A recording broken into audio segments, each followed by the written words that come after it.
Hi beautiful people, welcome back to my YouTube channel. This is me guys, Sweet you are watching Sad Non-Stop. तो guys दोबारा से एक नई video के साथ आ चुके हैं और आज की जो हमारी वीडियो है शादी पाकिस्तानीज नेशनल ऑब्सेशन एक्सप्लेन्ड और बहुत ही फनी बहुत ही फैंटास्टिक किस्म की ये वीडियो है। आप लोगों ने वीडियो को स्किप नहीं करना, लाइक सब्सक्राइब एंड शेयर करते जाना और काफी ज्यादा लोग वीडियो देखते सब्सक्राइब नहीं करते, सब्सक्राइब करते जाएगा और अपने दोस्तों तक भी इस वीडियो को जरूर शेयर कीजिएगा। और बिना टाइम को let's jump into the video guys. दोस्तों, पाकिस्तान की शादियां भी किसी कॉमेडी सीरीज से कम नहीं होती। रिश्ता पक्का से लेके रुखसती तक ये सारा जो भंग भरोसा होता है, आज हम उसका खुलासा करने आए हैं। तो आइए चलते हैं स्टेप बाय स्टेप। देखिए जी, लड़कों के मामले में तो बहुत सिंपल होता है। शुरू से ही माँ बाप पट्टी पढ़ा देते हैं कि बेटा लड़कियों के चक्कर में पढ़ना नहीं है, और उनके पास अक्सर किसी दूर के कजन की मिसाल भी होती है। बेटा देखो, ये लड़कियों के चक्कर में मत पढ़ना, पढ़ाई में ध्यान देना, वरना तुम्हारी हालत भी वो अपने कजन जैसी हो जाएगी। देखा ना उसको कैसी हालत हो गई है, उस एजेंसी का बंदा लगता है वो। फिर ठीक है, अगर आप उन चीजों पे अमल करते हो तो चल के एक टाइम ऐसा आता है कि इन्हीं पेरेंट्स को रियलाइज होता है कि यार अब लड़का जो ना वो बड़ा हो गया है, ये कहीं ना कहीं तो मुंह मार रहा होगा, क्यों ना इसका नकली दोस्त बन के इससे सच उगलवाया जाए। तब ये आ जाएंगे, अरे बेटा वो अगर कोई लड़की वड़की पसंद है तो हमें बता दो, अपना दोस्त ही समझो हमें। मैं नहीं मानता। पहले तो आप जाहिर है थोड़े एज के चाहते हो कि यार इन्होंने तो मना किया था, अब ये पार्टी क्यों बदल रहे हैं। फिर थोड़ा सा आपको क्योंकि वो कॉन्फिडेंस में ले लेते हैं तो आप भी खुलने लग जाते हो। And then if you tell them कि हाँ एक है लड़की, वो मेरी क्लास में पढ़ती है, वहीं पे 180 डिग्री मार देंगे ये लोग। हैं ये सब करने के लिए भेज रहे हैं हम तुम्हें कॉलेज, नौकरीबाजी करोगे तुम। हैं अब समझ आया तुम्हारा बायो में इंटरेस्ट क्यों ज्यादा बढ़ रहा है। बायो का उससे क्या।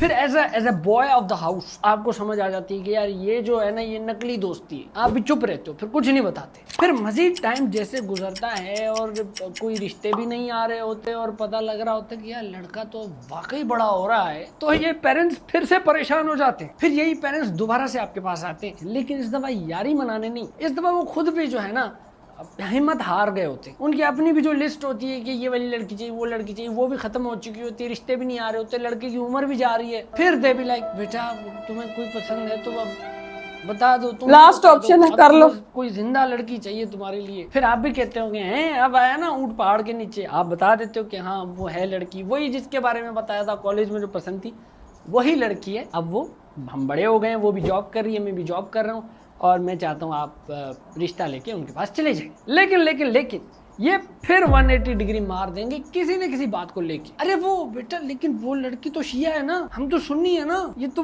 गड़बड़ हो जाएगी ना, बच्चे सुशी हो जाएंगे। इनको पता नहीं क्या लगता है कि शिया सुन्नी की शादी हो गई तो जीन्स में गड़बड़ी हो जाएगी, यतीम सरवर पैदा हो जाएगा कोई। ये नहीं तो किसी कॉम्प्लेक्स को पकड़ लेंगे। भाई गोरा कॉम्प्लेक्स कितना रियल है, फेयरनेस क्रीमों की पूरी गोरी लड़की चाहिए सबको। गोरे चले गए, लेकिन अपना कॉम्प्लेक्स जो है ना गोरा कॉम्प्लेक्स, वो हमें डाल के चले गए। लड़की तो गोरी होनी चाहिए, नूर होना चाहिए। अरे भाई क्या करना है तेरी गोरी लड़की का, लाइट चली जाएगी तो उसका मुंह लेके चाबियां ढूंढनी क्या। अरे बेटा इधर आओ, ये मेरा वॉलेट नहीं मिल रहा, चाबियां रखी थी यहाँ पे, मुंह लेके आओ जरा, ये रोशनी मारो इधर। लिटरली शादियों पे बहुत सारी आंटियों का काम ही यही है कि जो कपल है उनके रंग का कंपैरिजन करना। लड़का तो इतना गोरा है, फिर लड़की काली से क्यों ली है, लड़की इतनी गोरी है, लड़का तो बिल्कुल ही काला है।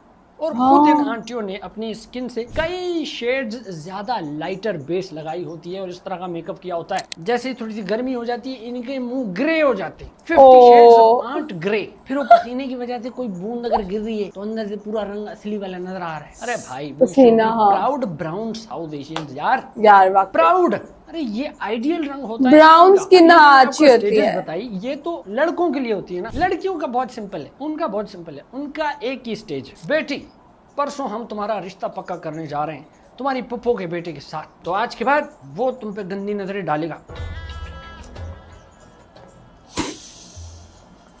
ये हलाल है, और पूरी पुरानी चैट डिलीट कर दो जिसमें भी तुमने उसको भाई कहा है। तो भाई एक तो ये मैं कजन डजन जो है ना, कजन मैरिज के बहुत खिलाफ। पूरी दुनिया में लोग कजन के साथ सिस्टर लगाते हैं, कजन सिस्टर। एक हम ये जो कजन के साथ बिस्तर लगा रहे हैं, जो क्रेडिट तो जुनेद अकरम। भाई पूरी दुनिया कबूल करती है, साइंस चिल्ला चिल्ला के गले फाड़ के बता रही है कि अगर आपस में ही चोमलो को करते रहोगे तो जेनेटिक डिसऑर्डर्स का जो चांस है वो 3 गुना ज्यादा बढ़ जाता है। आपने सुना होगा ना कि यार हमारी हेरिडिटी में ये फलानी बीमारी है, वो चलती आ रही है, अरे भाई वो इसलिए चलती आ रही है क्योंकि आप जीन्स मिक्सिंग नहीं कर रहे, अपनों में ही शादियां कर रहे हैं। साइंस से बोल रही है कि अगर आप हमें भी कजन मैरिज नहीं होती। रेसेस दूर दूर की होंगी तो जो जेनेटिक बीमारियां चल रही होती हैं हेरिडिटी में, वो उनके खत्म होने के चांसेस बढ़ जाते हैं। हम शिव में नहीं करते, हम सुनियों में नहीं करते, हम बाहर नहीं करते, हम हमारी फलानी कास्ट है, हमारी ढिंगी कास्ट है। जितने खानदान क्लोज होंगे तो उनके जो बच्चे हैं उनकी ब्रेन डेवलपमेंट में भी मसले आ रहे हैं, कॉग्निटिव इंटेलेक्चुअल डिसेबिलिटी के चांसेस बढ़ रहे हैं।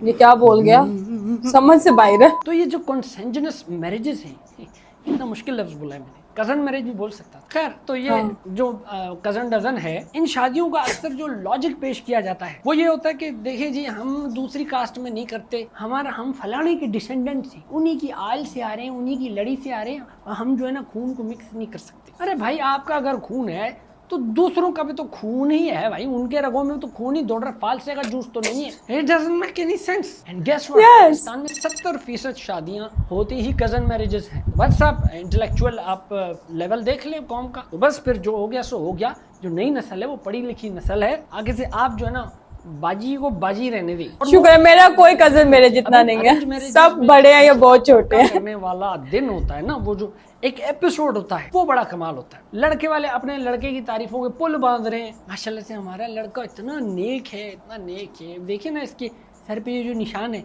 ये चोट थोड़ी लगी है, ये नमाज पढ़ने का निशान है। कल इसने अंधे को रास्ता दिखाया है, आज जिद कर रहा था कि मम्मा मैंने उस अंधे को ना अपनी आंखें डोनेट करनी। हमने उसको समझाया, अरे बेटा नहीं करो यार, तब ये जाके माना है। और शरीफ तो इतना है, आप बस पूछे मत, बस ऐसे ही जो है ना पड़ा रहता है। कोई लड़कियों में तो इंटरेस्ट ही नहीं है ना, इसका देखता ही नहीं लड़की से। लड़की सामने आ जाए ये मुंह नीचे कर देता है, इसका तो कोई आवारागर्दियां नहीं करता। एक ही इसका दोस्त है, वो भी इसके अपने कारी साहब, बस पूरा दिन उन्हीं के साथ ही लूडो खेलता रहता है। और फिर जो लड़की वाले हैं वो फिर अपनी लड़की की तारीफों में पुल बांध रहे होते हैं। अरे माशाल्लाह, ये तो बहुत अच्छी बात है, क्योंकि हमारी बेटी भी जो है ना वो भी पूरे मोहल्ले में मशहूर है, सिलाई कढ़ाई में बहुत मशहूर है।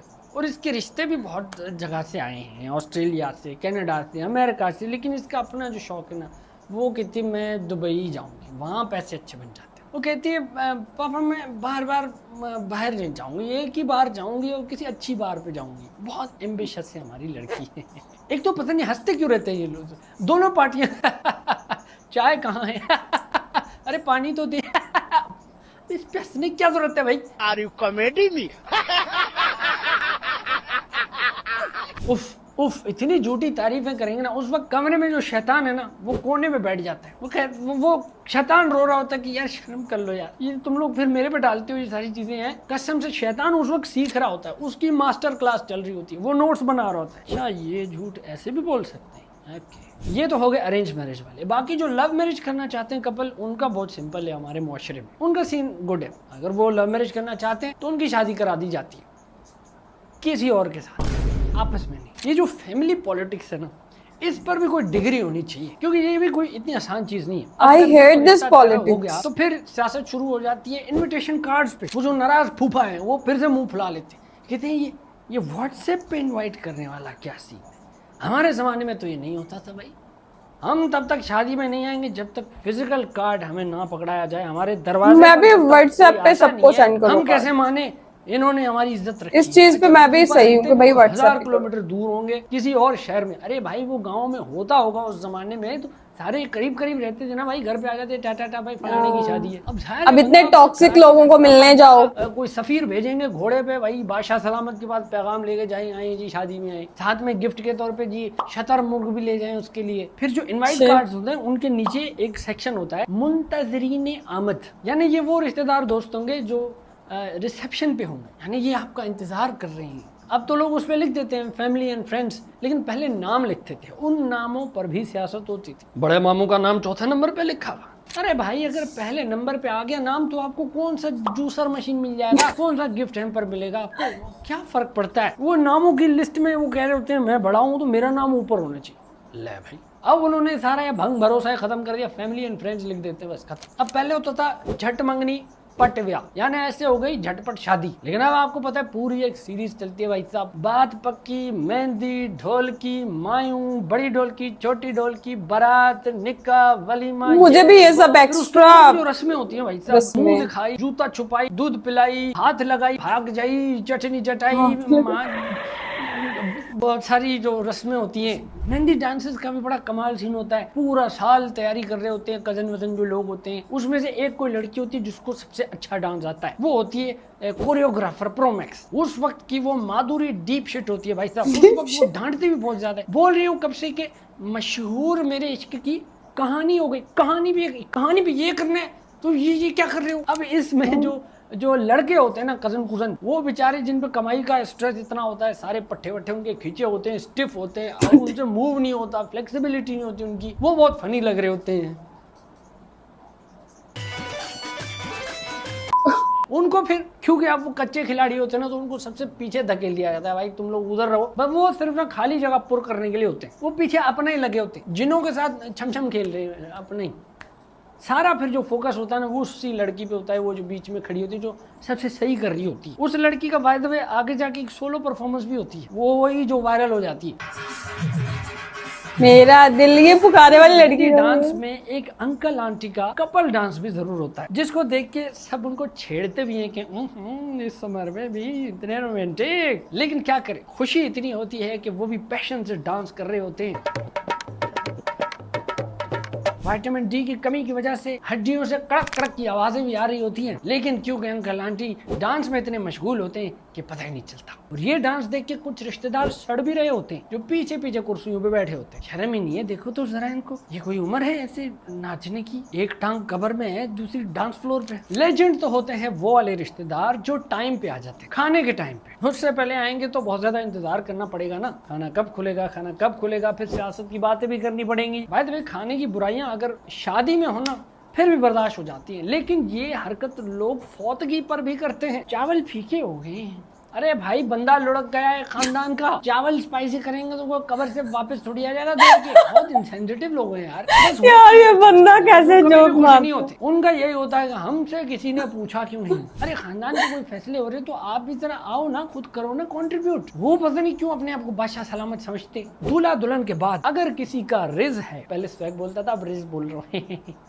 जेनजी, अगर किसी का रिज है तो वो है वेडिंग फोटोग्राफर का। ये एक वाहिद आदमी है जो किसी को भी अपनी उंगलियों पर नचा सकता है शादी में। आप यहाँ चली जाएं, आप इधर चली जाएं, आप फ्रेम से निकल जाएं, आप आगे चले आएं। बहुत ही जो पैशनेट फोटोग्राफर्स होते हैं ना, वो तो भाई शादी के टाइम समझते हैं कि वो संजय लीला चौसाली है, हर वक्त सिमेट्री को देख रहे होते हैं। हाँ ठीक है, यहाँ से फायरवर्क कर देना, यहाँ से फायरवर्क कर देना, बीच से आप आने लग जाना, और फिर जब मैं 3 गिनूं तो दुल्हन को गोल घुमाना। हाँ ठीक है, पूरी डायरेक्शन देते हैं। अजब सा समा होता है, हॉल के अंदर ड्रोन उड़ रहे हैं, और वो ड्रोन में इतनी हवा है, जिस भी आंटी के ऊपर से जा रहे हैं उनकी हेयर स्टाइल खराब हो रही, सारे उनके फैशन जो है ऐसे ही होता है। वो एक हमारे अंकल थे, उसके सर से ऊपर गुजर गए, उनकी विग उतर गई। अजीब से कैरेक्टर होते हैं। एक हमारे खानदान में है, बेवड़े से अंकल है, वो थोड़ा सा पीते हैं, तो अभी जब सोबर थे तो आए दूल्हे के पास, उनका हाथ शेक कर रहे हैं और लेक्चर दे रहे, मॉरल लेक्चर शुरू हो गए। देखो बेटा, वो जो लड़की आ रही है वो किसी और के घर से आ रही, अब वो तुम्हारी इज्जत है, अच्छा उसका बहुत ख्याल रखना। जिस मर्द ने औरतों की इज्जत की वही दुनिया में कामयाब रहा है बेटा,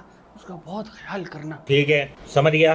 यही वाले अंकल फिर हॉल से बाहर गए, एक गाड़ी की डिग्गी से जो ना 2 पैग मार के वापस आए हॉल में। उसी दूल्हे को दूर से देख के बोल रहे हैं, हाँ भाई तेरे तो मजे आ जा। Full character 180 degree change. शादियों में कुछ ऐसे कैरेक्टर भी होते हैं, स्पेशली यंग लड़के, जो कि करते कुछ नहीं है बट बिजी लग रहे होते हैं। Look busy, do nothing type. खाना कोई और ला रहा है, ये बस इशारा कर रही, कुछ चाहिए तो बता देना, बस ये है उनका। और इसके बिल्कुल उलट एक अंकल होते हैं, अक्सर वो दूर के रिश्तेदार होते हैं या फैमिली फ्रेंड होते हैं, वो बहुत हेल्प करा रहे होते हैं। वो होते हैं असल प्रोजेक्ट मैनेजर। उन्होंने की होती है सारी मजदूरी। भाई साहब, ओ भाई साहब ढोल वाले कब आएंगे, मौलवी कब आएगा, निकाह कब पढ़ाया जाएगा, सब कुछ उन्होंने मैनेज किया हुआ है। वो सिर्फ क्रेडिट के भूखे होते हैं। वो चाहते हैं कि एंड में जो है ना रुखसती के बाद बस को कह दे, दुल्हन का बाप एकदम बस बोल दे कि ये अगर नहीं होते ना, ये हमारे साथ नहीं होते ना, बहुत मुश्किल हो जाता। जो किया है ना इन्होंने मैनेज किया है। वो बेचारा सब कुछ करता है, खाना भी खुद जो है ना आखिर में खाता है। वो जब सारी बोटियां भी इधर उधर हो चुकी होती हैं, नली जो होती है उससे गूदा ही निकल चुका होता है, नली जो है वो दूरबीन बन गई होती है, कुछ नहीं बचा होता। फिर चावल भी आखिरी बचे होते हैं, वो देग के साथ जो चिपके होते हैं वो प्लेट से उतारने पड़ते हैं वो। लेकिन ये पूरी ड्यूटी देते हैं। रिश्ते वाले आंटियां जो होती है वो अलग लगी होती है भाई, अपने स्कैनर लेके वो देखी होती है, कोई जिंदा लड़का लड़की मिल जाए जो कमा रहे हो बस उनको मिला दूं। पता नहीं क्या उनको सेटिस्फेक्शन मिलती है जब दो लोग हलाल तरीके से करते हैं तो। और यही आंटियां होती हैं जिनको फिर खुशखबरी की भी बहुत जल्दी होती है। हाँ बेटा फिर खुशखबरी कब दे रहे हो? अरे आंटी कल रुखसती हुई है यार, थोड़ा वार्म अप तो करने दो भाई। पहले ही सेट में डेड लिफ्ट कैसे करूं यार? बच्चों का क्या, बच्चे तो हो जाते हैं इनके खेलने के लिए, हगू गुगू गुगू करने के लिए। फिर वो बच्चे जो है कोई पोटी पिशी कर देते हैं तो फिर वापस अपने पेरेंट्स को दे दिए जाते हैं, तब नहीं लग रहे होते क्यूट। बंदा क्या अभी जो आप इसको हगू गुगू कर रहे थे तो हग दिया उसने आपके कहने पे। अब संभालो ना आप। एक तो मुझे वो बच्चे जहर लगते हैं जो शादियों में भागते रहते। अबे भाई रुक जाओ यार, अजीब इन्होंने काइनेटिक एनर्जी मचाई होती है हॉल में, कभी इसके अंदर बज रहे हैं, कभी उसके अंदर बज रहे हैं, कभी किधर घुस रहे, कभी कहाँ से निकल रहे हैं। ऐसे लगता है शैतान ने अपने चेले छोड़ दिए। मैं तो भाई गिरा देता हूँ ऐसे शैतान बच्चे को, ऐसे भागता आ रहा हूँ ना यूं टांग आगे की गिर गया, और फिर थोड़ी सी एक्टिंग करनी पड़ती है। अरे बिस्मिल्लाह क्या हुआ, कहाँ लगी खुदा ना खास्ता बच तो नहीं गए। कुछ और कैरेक्टर्स भी बड़े प्रोमिनेंट होते हैं। जैसे मैंने नोट किया है शादियों में दो किस्म की सालियां होती हैं। एक तो वो जो थोड़ी सी इंट्रोवर्ट होती है, इसने च्युइंगम लगाया होता है मुंह में, हर वक्त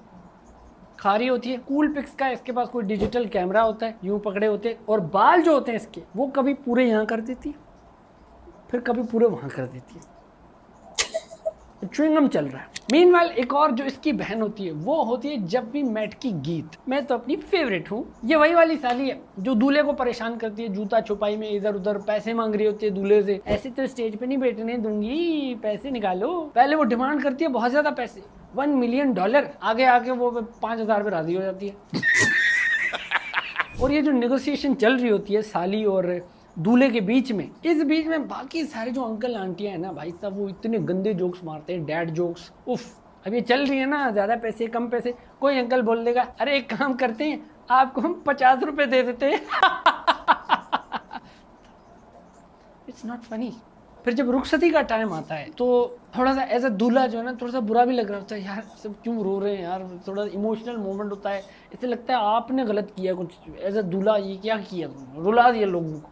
मैं तो बहुत सेंसिटिव हूँ यार, मेरा दिल किया मैं एक दफ़ा अपनी सासू माँ के पास चला जाऊँ, आंटी आप रोए मत, मैं घर जमाई बन जाता हूँ। फिर मैं सोचा हाँ ना बोल दे। अजीब सी लाइफ है ना, मतलब शादी हो जाती है उसके बाद बच्चे हो जाते हैं, तो बच्चे बैठ के जब कैसेट देख रहे होते हैं शादी की अपने माँ बाप की, वो जिद कर रहे होते हैं अपने माँ बाप से कि मम्मा मुझे क्यों नहीं ले गई थी आप इस इवेंट पे। अबे भाई कौन समझाया अब इनको यार, अभी बेटा देखो तुम्हें ले गई नहीं आई थी जमीन पे, हम कैसे ले जाते तुम्हें इस इवेंट पे। कुछ ना कुछ फिर बोलना ही पड़ता है, बताना ही पड़ता है। ये सफर था रिश्ता पक्का से लेके रुखसती तक का। बाकी जिनकी शादियां होने जा रही है मैं उनको बेस्ट ऑफ लक कहूंगा। और एक मैं टिप्पणी देता हूँ, एक टिप देता हूँ, प्रो टिप। जैसे तुम्हारे फड्डे होने लग जाए ना, घूमने निकल जाओ कहीं पे, जितना अफोर्ड कर सकते हो। बाहर के मुल्क तो बाहर के मुल्क, नहीं तो किसी और शहर में, और शहर नहीं तो पार्क में नहीं तो कुछ भी आइसक्रीम ला दो, कुछ कर देना बस एक्स्ट्रा जाके। एज ए हस्बैंड बता रहा हूँ, सेट हो जाएगा, रिस्टार्ट हो जाएगा मामला, सब सेट हो जाएगा। चले जी मैं निकलता हूँ, अब होती है आपसे किसी और वीडियो में मुलाकात, किसी और। ओके गाइस, बहुत फनी, बहुत फैंटास्टिक और बहुत ही मजेदार किस्म की ये वीडियो थी यार। बहुत मतलब इसमें से 99% बातें जो है ना वो मतलब सही थी।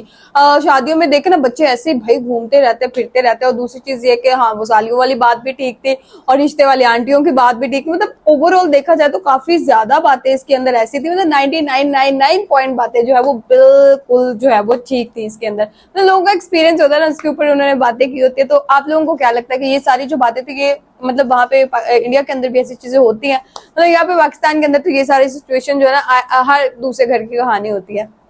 आप लोगों को आज की वीडियो कैसी लगी जरूर बताइएगा, लाइक सब्सक्राइब एंड शेयर करते जाएगा। चलिए गाइस, मिलते हैं आपको नेक्स्ट वीडियो के अंदर। Bye bye.